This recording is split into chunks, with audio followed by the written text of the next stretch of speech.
Shout out to Sage, by the way. Thank you, bro. All right. And there is the Mythra. Default colors on both sides. Jen leading with the Mythra, smart.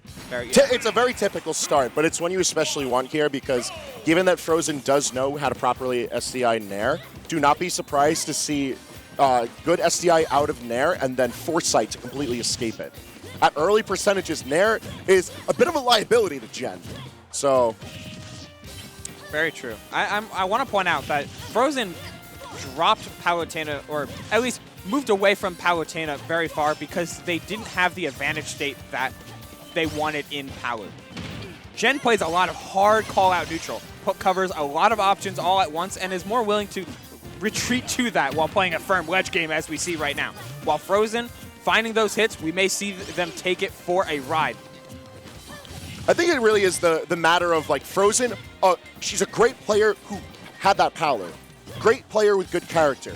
Jen, great Palu. I feel like a lot of the ways that he approaches this character does feed into the strengths of Palu, not just in her strong combo game, but in a good way of controlling space at all ranges. And especially funneling a lot of that game to the ledge. Because Frozen doesn't get the opportunity to showcase that firepower behind Pyra or the speed of Mythra if she's just worrying about being locked on the ledge forever. And this match found itself to the ledge very quickly.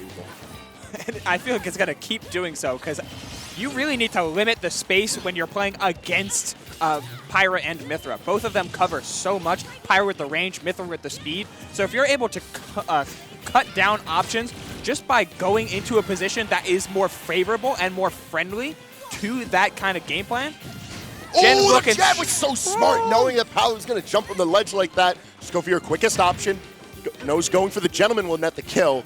And that's a lead, but how long can she hold on to that lead? It'll be interesting to see. The answer is not very long. Auto reticle, a great response against either of them. Just press the edge guard button. It's so easy.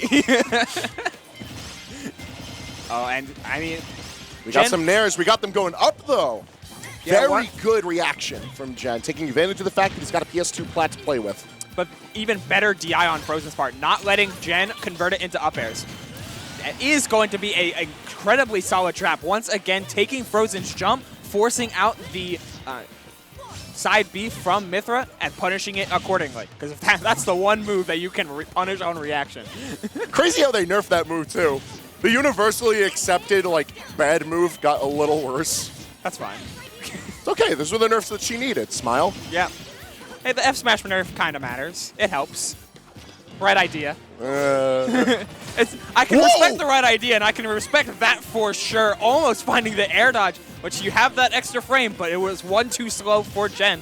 She's really holding solid with this lead. I like the play from Frozen right now. Oh, that up smash was a little bit errant, but it's like so many good ideas, just minutes frames off as Jen mixes up his timing so well. Like, Frozen has to really pick and choose when she gets a chance to swing because she knows that Pyra don't have that speed to really rely on when it comes to if you get whiff. Like, if you whiff, that's it. Like, Jen comes in with something, puts you off stage, that's when you're in danger. Forget the raw kill power that's behind a lot of Palu's kit at this percent. Like back air, like dash attack. Like, it's being off stage, that's a nuisance because just single hit Nair is all Jen needs to take game one. I like that. I like that.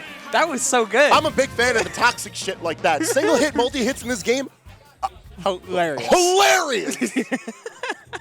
Who programmed this game, bro? This game was made by 3 manatees in a water tank. One who made the best decisions got ahead of lettuce.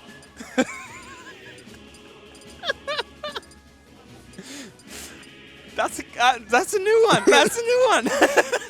Listen, they say that you put enough monkeys on typewriters, they can make Shakespeare. That's fair enough. Manatees are smart too. Manatees got big brains, big domes. They got big flippers though. They're not typing shit. They're trying. Oh, we're going to the real skin. This is the one that Frozen uses usually in friendlies.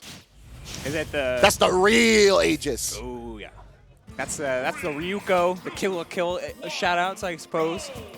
Yeah, it's, if I remember correctly, it's supposed to be a Xenogears reference, but like you ain't catching me knowing a JRPG from like the early 2000s. Yeah, sorry about that one, but I'm unfamiliar.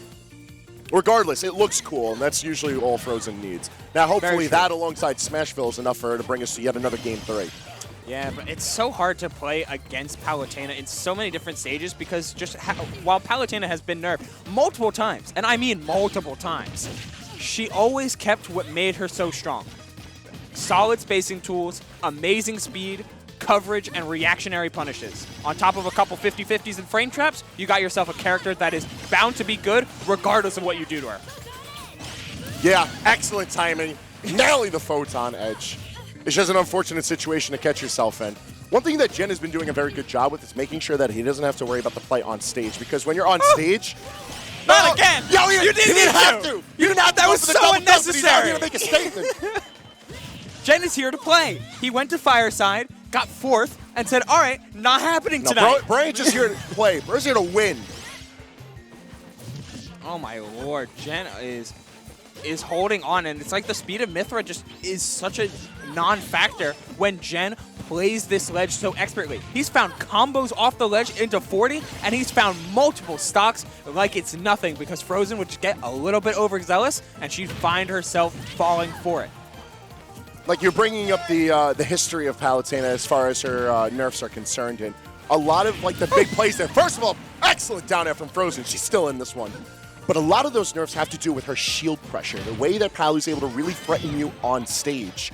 Because Jen has funneled his game plan to just controlling you at the ledge, you don't really get a chance to see the faults of Palutena.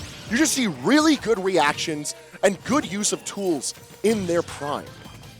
Yeah, he sees what character's out, and he decides how to go about it accordingly. Pyra has that range a little bit slower. You can start to push the initiative a little bit. Mythra, time to take a step back, undershoot a little bit, let her use that speed right into your loving arms. And speaking of, we see another one of those back throws. Another attempted edge guard, though it was a little bit too low. Wow. Yeah, no, that's gone. Even with good DI, just too high of a percentage. We have our first 2-0 of the night on stream. That is Jen over Frozen. Shout out to Nair off ledge, by the way, because that just kept on working, and it kept on getting damage, it got stocks, and it got throw combos, too. Needless to say, and maybe a hot take, go for it. Palu Nair is pretty good. Wow. That is. I feel like I'm paving new ground here by telling you folks, but I got to break the news somehow. Although, we got the clip right now of the double dare, it looking good.